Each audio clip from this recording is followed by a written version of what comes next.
எந்த விதமான பேதமும் பார்க்காம எல்லாரையுமே சமமாக நினைக்கக்கூடிய விருச்சிக ராசி அன்பு சொந்தங்களுக்கு வணக்கம். உலகத்துல நம்ம எங்க இருந்தாலும் சரி, நம்மளை யாருமே நல்லவனே சொல்ல மாட்டான். ஆனா நம்ம கிட்ட எல்லா நல்லதையும் வாங்கிப்பாங்க.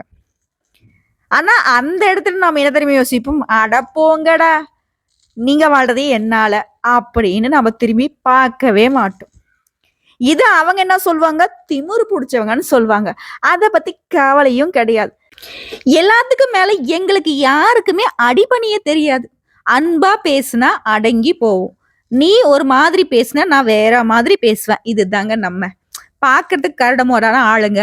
உள்ளுக்குள்ள வந்து ரொம்ப நல்லவங்க. இவங்க கூட பழகுறதுக்கு நீங்க புண்ணியம் பண்ணியிருக்கணும். இதுதான் விருச்சிகம். விருச்சிகத்தை பொறுத்த வரைக்கும் தனக்காக யோசிக்காது. தன்னை சார்ந்தவங்க நல்லா இருக்குன்னு யோசிக்கும். சொல்லப்போனா தாங்கிட்ட எவ்வளவு இருந்தாலும் சரி கணக்கு பார்க்காம சுயநலம் இல்லாம எல்லாருக்குமே சரிசமமா பகிர்ந்து கொடுக்கக்கூடியதுல முதன்மையானது விருச்சிகம். ஆனா இவங்களை யாருமே புரிஞ்சுக்க மாட்டாங்க. இதுதான் பெரிய மன வருத்தமே விருச்சிகத்திற்கு. சில நேரங்களில் சண்டை சச்சரவுன்னு பெருசா பாதிக்கப்பட்டாலும் அந்த சண்டைக்கு காரணமானவங்களை கூட காப்பாத்தி விட நினைக்குமே தவிர்த்து விருச்சிக ராசி தண்டிக்க நினைக்காது. ஆனா மத்தவன் என்ன சொல்லுவான், பொல்லாதவன் சொல்லுவான். இன்னும் ஒரு படி மேல சொன்னா விருச்சிகம் கம்மன்னு இருக்கும். ஆனா வம்பு வழக்கெல்லாம் வீடு தேடி வந்துடும். எவனோ ஏதோ தப்பு பண்ணிருப்பான், கடைசியில உங்க பேரை தான் அங்க வந்துட்டு இழுத்து இழுத்து பேசுவாங்க.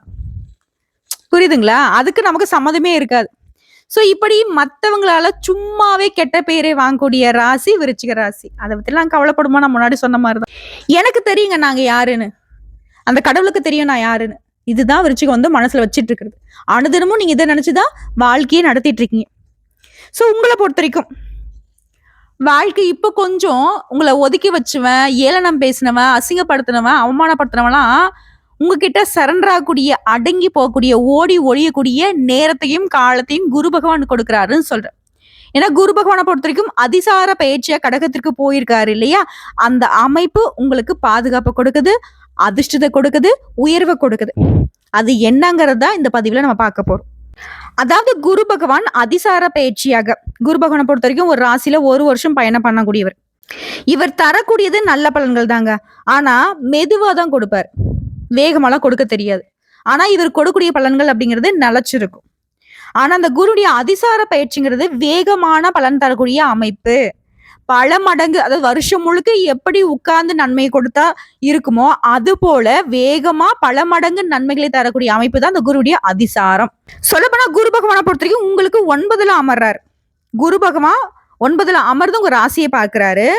இந்த அதிசார குருவை பொறுத்த வரைக்கும் 48 நாட்கள் சஞ்சாரம் செய்து உங்களுக்கு அற்புதமான பலன்களை கொடுக்க போறார். இதோட அவருடைய பார்வைங்கிறது 3 மற்றும் 5ஆம் வீட்டையும் பார்க்கறதுனால பல விதங்கள்ல நல்ல பலன்கள் ஒரு கைகூடி வரப்போகுது. பொதுவா விருச்சிக ராசிக்காரனா யாருங்க? எண்ணமும் செயலும் நிலச்ச மாதிரி செய்யக்கூடியவங்க. பேச்சு ஒண்ணு செயல் ஒண்ணு கிடையாது. சொல்றதுதான் செய்வாங்க, செய்யறதா சொல்லுவாங்க. மாற்று கருத்தே கிடையாது. சோம்பேறித்தனம் துளி அளவும் இல்லாத ராசி. எந்த விதத்திலுமே எடுத்துக்கிட்ட காரியத்தை முடிக்காம கைவிட மாட்டாங்க. எப்பாடுபட்டாவது தான் எடுத்த காரியத்துல வெற்றி பெறணும்னு நினைப்பாங்க. எத்தனை இடையூறுகள் வந்தாலும் சரி சோர்ந்தே போக மாட்டீங்க.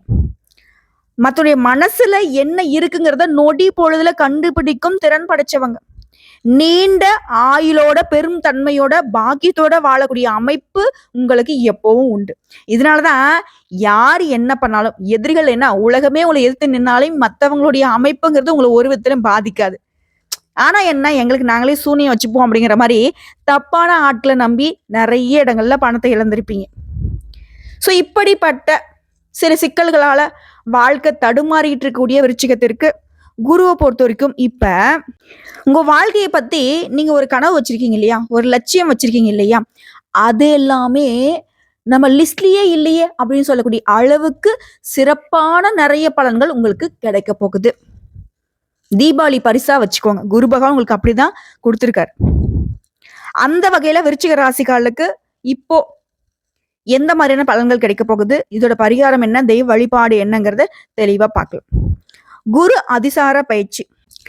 குருனா யாருங்க? தேவர்களுக்கு எல்லாமே தேவர். பிள்ளை பேரு, திருமணம், செல்வம், செழிப்பு, இது போன்ற நல்ல விஷயங்களுக்கு காரணகர்த்தா. ஸோ இவரால எப்படி ஒரு பாதுகாப்பு உங்களுக்கு கொடுக்க முடியும் தெரியுமா? சனிக்கிட்ட இருந்து தப்பிக்க ஒரே வழி குரு பகவான் தான். ஸோ இப்ப இவர் உங்களுக்கு வந்து பாதுகாப்பா வராரு, நல்ல உயர்வான அமைப்பை ஏற்படுத்துறாரு. இப்போ பொதுவாகவே சனி பகவான் என்னங்க நம்ம மனசுக்குள்ள தோன்றது, அடடா இவரா பயமா இருக்கு அப்படின்னு நம்ம சொல்லுவோம். ஆனா உண்மையில குருவை பார்த்து நம்ம என்ன பண்றோம்? பயப்படுறதில்ல. எப்படா அந்த குரு பகவான் நமக்கு சாதமா உட்காருவாரு, அவருடைய பார்வை நமக்கு எப்போ வந்து சிறப்பா இருக்கும்னு தான் யோசிப்போம். குரு அப்படின்னாக்க ஞானக்காரகர். தர்மத்தோட நடந்துட்டு இருக்கவங்களுக்கு குரு பகவான் உதவி செய்வார். குரு பொறுத்த வரைக்கும் எப்பவுமே வளர்ச்சியை கொடுக்கக்கூடியவர். ஆனா அதை நிதானமா கொடுப்பார். ஆனா நான் அதிசார பயிற்சிங்கிறது வேகமா பலன் தரக்கூடியது. இப்போ இது நாள் வரைக்கும் விருச்சிக ராசிகளுடைய கஷ்டத்துக்கு காரணம் என்ன தெரியுமா? குரு வந்து 8ல இருந்தாருங்க. நிறைய தடைகளை பார்த்திருப்பீங்க. ஒண்ணுமே நல்லதா நடந்திருக்காரு. குறிப்பா பொருளாதாரத்துல சிக்கல் இருந்திருக்கும். உங்களுடைய குழந்தைகளுக்கும் சரி, உங்களுக்கும் சரி, எக்கச்சக்க கருத்து வேறுபாடு வந்திருக்கும். உத்தியோகத்துல இறுக்கமான நிலை இருந்திருக்கும். திருமண தடையால மனம் வந்து கடுமையா பாதிக்கப்பட்டிருக்கும். ஆனா பொதுவா ஒரு விஷயம் சொல்லணும்னா, விருச்சிக ராசியை பொறுத்த வரைக்கும் குரு அப்படிங்கிறவரு எப்பவுமே உங்களுக்கு நல்லதாங்க செய்வாரு. ஆனா இது நாள் வரைக்கும் 8ஆம் இடத்துல இருந்ததுனால அவரால் எதுவுமே பண்ண முடியல. ஸோ இதனாலவே பெரும்பாலும் நீங்க கஷ்டப்பட்டாக்க கை கட்டி வேடிக்கை பார்க்குற மாதிரி தான் குரு இருந்தார். இப்ப அதுக்கு வந்து நிவாரணம் தரக்கூடிய வகையில, புரியுதுங்களா? குரு அதிசார பயிற்சியில இது எல்லாமே தலைகீழ அப்படியே மாறப்போகுது. குரு பகவானால இத்தனை நாளா இதெல்லாம் செய்ய முடியலையோ அது எல்லாத்தையுமே நல்லதா உங்களுக்கு கொடுக்க போறார். குரு பகவானை பொறுத்த வரைக்கும் பாக்கியஸ்தானத்துக்கு வர்றதுனால கடந்த கால பிரச்சனைகள், சிக்கல்கள்ல இருந்து நிவாரணம் கிடைக்குது. பாக்கியஸ்தானத்துல குரு பகவான் பலம் அடைகிறதுனால தடைப்பட்ட காரியங்கள் அடுத்து நிறைவேற போகுது. இதோட குடும்பம் அப்படிங்கிறது உங்களுக்கு எப்படி இருக்க போகுதுன்னா, குடும்பத்துல அன்புக்கும் அமைதிக்கும் குறையே இல்லை. ஏன்னா குடும்ப அமைப்புக்கு அதிபதிய குரு பகவான் தான். சுபகாரிய தடைகள் விலகுது. திருமணம் ஆகாதவங்களுக்கு திருமணம் நடக்கும். ஆல்ரெடி திருமணம் ஆனவங்க குடும்பத்துல ஏதாவது பிரச்சனைகள் இருந்தாலும் அது விலகுது.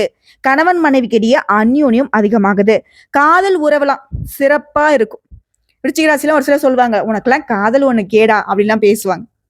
தப்பா எடுத்துக்காதீங்க. ஏன்னா இவங்களுக்கு வந்து பாத்தீங்கன்னாக்கா இந்த ரொமான்டிக்கா, இந்த டிராமா காதல்லாம் தெரியாது.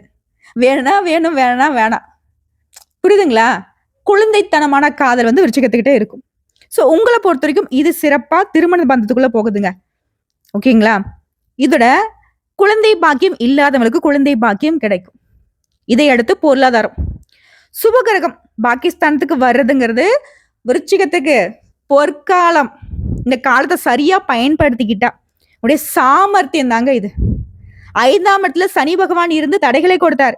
இப்போ குரு பகவான் சனியை வந்து நேரடியா பார்க்கறதுனால அந்த சிக்கல்கள் விலகுது. இப்போ ஒருத்தன் வந்து உங்ககிட்ட பொருளை வந்து வருஷம் முழுக்க திருடிக்கிட்டே இருந்தான். அவனை கைங்களவா பிடிச்சிட்டீங்க. இனி வந்து திருடு போகுமா? போகாது இல்லையா? அது போலதான் உங்களை கஷ்டப்படுத்திக்கிட்டே இருந்த சனி பகவான குரு பாக்குறாரு. உங்களுக்கு பாதுகாப்பு கொடுத்து நிக்கிறாரு. சனி பகவான் உங்களை வந்து அடிக்க வர்றாரு. இவர் வந்து தடுத்து நிறுத்துறாரு.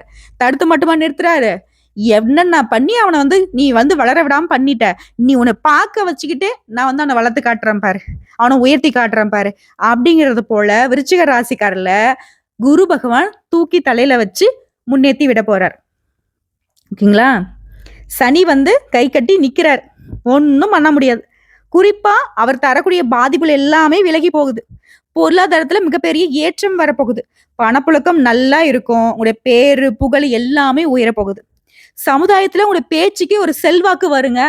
இது நாள் வரைக்கும் யோசிச்சிருப்பீங்க, நம்ம சொன்ன எவன் கேட்கறான், நல்லதே பேசுவோம், உண்மையை பேசியிருப்போம். ஆனா யார்கிட்டயுமே நம்மளுடைய பேச்சு ஏத்துக்கப்பட்டு இருக்காது. சொல்லப்போனா நம்ம பேசுறது எவனோ ஒரு பொருட்டை நினைச்சிருக்க மாட்டோம். ஆனா இப்போ உங்ககிட்ட வந்து ஆலோசனை கேட்பாங்க. உங்க பேச்சுக்கு ஒரு கூட்டம் வந்து தலை சாய்க்கும், பெரும் கூட்டம் சேரும். அது விருச்சிக ராசி அரசியல்வாதியில இருந்தீங்கன்னாக்கா மேலிடலாம் உங்களை தான் வந்து கூப்பிடுவாங்க மேடை பேச்சுக்கு. அழகா அற்புதமா உங்களுடைய கட்சியுடைய வளர்ச்சிக்கு பாடுபடுவீங்க. அதே போல எல்லாத்துலயுமே முன்னேற்றம். விருச்சிக ராசி ஆண்களா இருங்க, பெண்களா இருங்க, அரசாங்கத்துல உத்தியோகம் பாருங்க, இல்ல தனியார் துறை இருங்க, தொழில் பண்ணுங்க, இல்ல கூலி வேலை செய்தாலும் சரி, விருச்சிக ராசி இருக்கக்கூடிய இடம் எல்லாமே சிறப்பு பெறும்.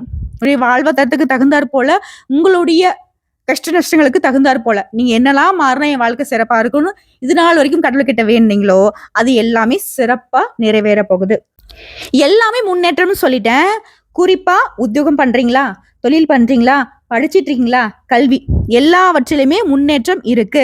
உத்தியோகத்துல உங்களுடைய தகுதிக்கு ஏற்ற, உங்களுடைய திறமைக்கு ஏற்ற அங்கீகாரம், பதவி உயர்வு கிடைக்கும். சிலருக்கு மனசுக்கு பிடிச்ச புதிய உத்தியோகம் அமையும். தொழில புதிய ஒப்பந்தம் ஏற்படும். தொலைதூரத்துல இருந்து நல்ல செய்திகள் கிடைக்கும். வெளிநாட்டு முயற்சிகள் வெற்றி கொடுக்கும்.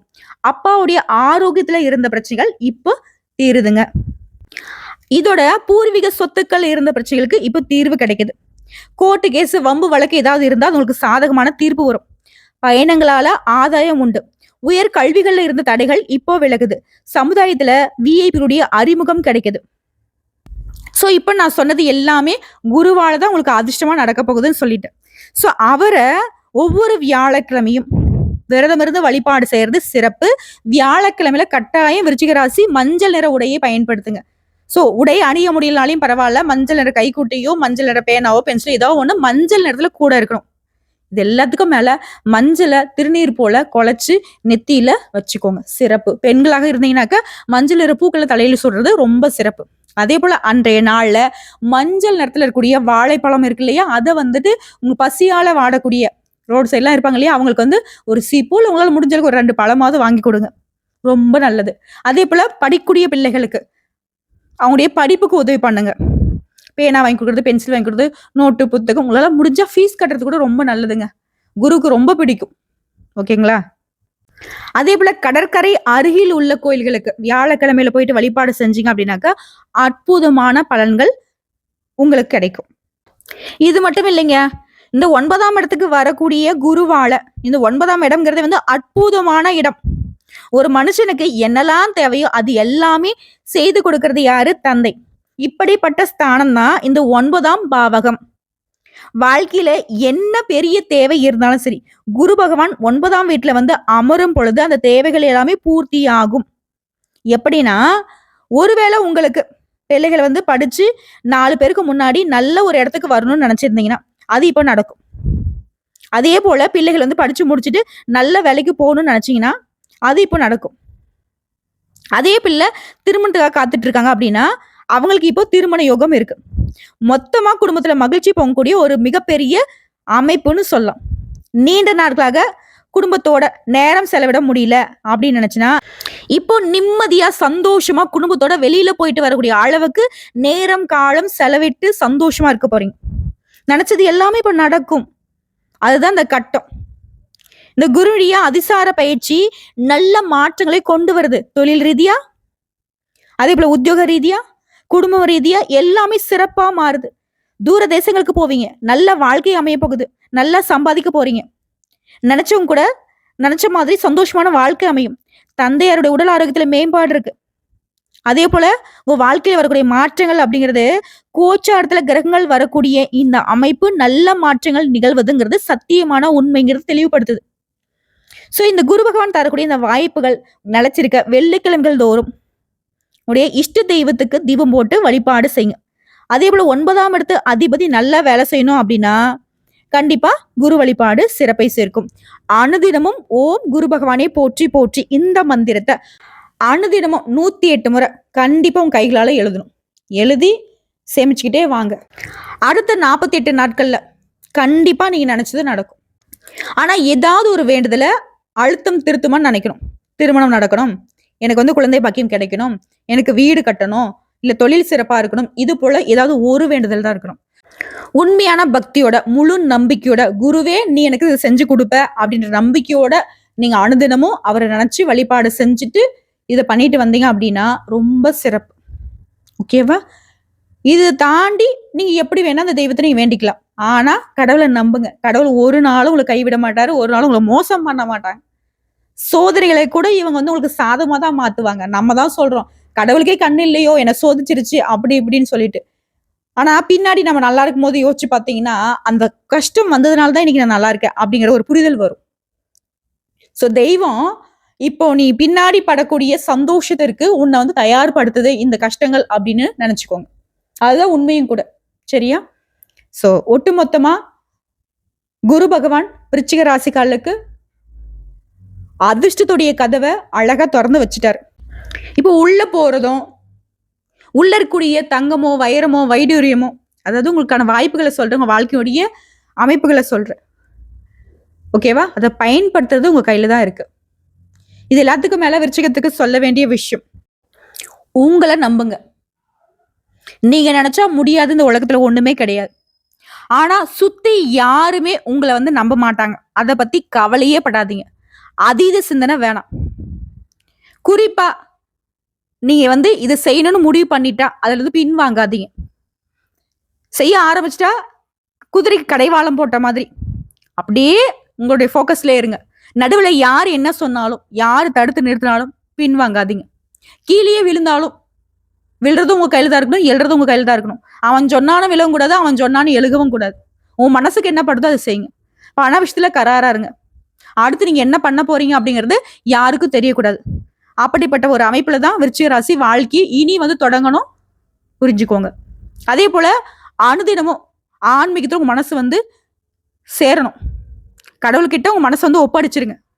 கடவுள்கிட்ட ஒரு தெளிவு உங்களுக்கு கொடுத்துருவாரு. ஓகேவா? அனுதினமும் காலையில படிக்கல இருந்து ஏஞ்சிக்கும் போதே உடைய 2 கைகளையும் நல்லா உரசிட்டு உள்ளங்கையை பார்த்து உடைய இஷ்ட தெய்வத்தை மனசார நினைச்சுக்கிட்டு அதுக்கப்புறம் குருவை நினைச்சுக்கிட்டு தான் ஓம் குரு பகவானே போற்றி போட்டு அந்த மந்திரத்தை 3 முறை உச்சரிச்சுட்டா உங்களுடைய கால் பாதம் தரையில படணும். இதை மட்டும் செஞ்சு பாருங்க. தொடர்ந்து குருவின் அருள் உங்களுக்கு துணை வர எப்பேற்பட்ட இடைஞ்சல்கள் உங்களை சுத்தி போட்டாலும் அதெல்லாம் தவிடு பொடி ஆகிடும். வாழ்த்துக்கள். வாழ்க வளமுடன். நம்ம நல்லா இருக்க போறோம். ரொம்ப ரொம்ப நல்லா இருக்க போறோம். நன்றிங்க. பதிவு பிடிச்சிருந்தா வீடியோக்கு லைக் பண்ணுங்க, நம்ம சேனல் சப்ஸ்கிரைப் பண்ணுங்க. மேலும் பிடிக்குனாக்கா ஃப்ரெண்ட்ஸ் அண்ட் ஃபேமிலிக்கு ஷேர் பண்ணுங்க. இதோட குரு பகவான் உங்களுக்கு பிடிக்கும்னு நினைச்சா கமெண்ட் பாக்ஸ்ல ஓம் குரு பகவானே போற்றி போற்றி அவருடைய நாமத்தை 3 முறை எழுதுங்க. நான் ஏன் எழுதணும் அப்படின்னு சொல்றவங்களுக்கு ஒரு விஷயம் சொல்லிக்கிறேன். எழுதுறதுனால ஒன்றும் குறைஞ்சு போக மாட்டேங்க. நம்ம அதை எழுதுறப்போ ஓம் குரு பகவானே போற்றி போற்றின்னு மனசுல சொல்லிக்கிட்டே எழுதுவோம் இல்லையா, அந்த நிமிஷம் குரு நம்ம மனசுக்குள்ள குடிகொள்வார். ஸோ நடக்கிறது எல்லாமே பாசிட்டிவா மாறும். நம்முடைய திங்கிங் பாசிட்டிவா மாறும். உள்ளுக்குள்ள நமக்கு ஏதாவது நெகட்டிவான தாட்ஸ் இருந்தாலும், நெகட்டிவான அதிர்வலைகள் இருந்தாலும் அது விலகும். அதுக்காக தான் இந்த மந்திரத்தை 3 முறை எழுதுங்கன்னு சொல்றேன். உங்களுக்கு உள்ளுக்குள்ள குருவின் அருளை கொண்டு வரதுக்கான ஒரு அமைப்பு மட்டும்தான். இதெல்லாம் ஜோதிட ரீதியான ஒரு சூட்சமங்கள். பிடிச்சவங்க அதை செஞ்சு பாருங்க. நன்றிங்க.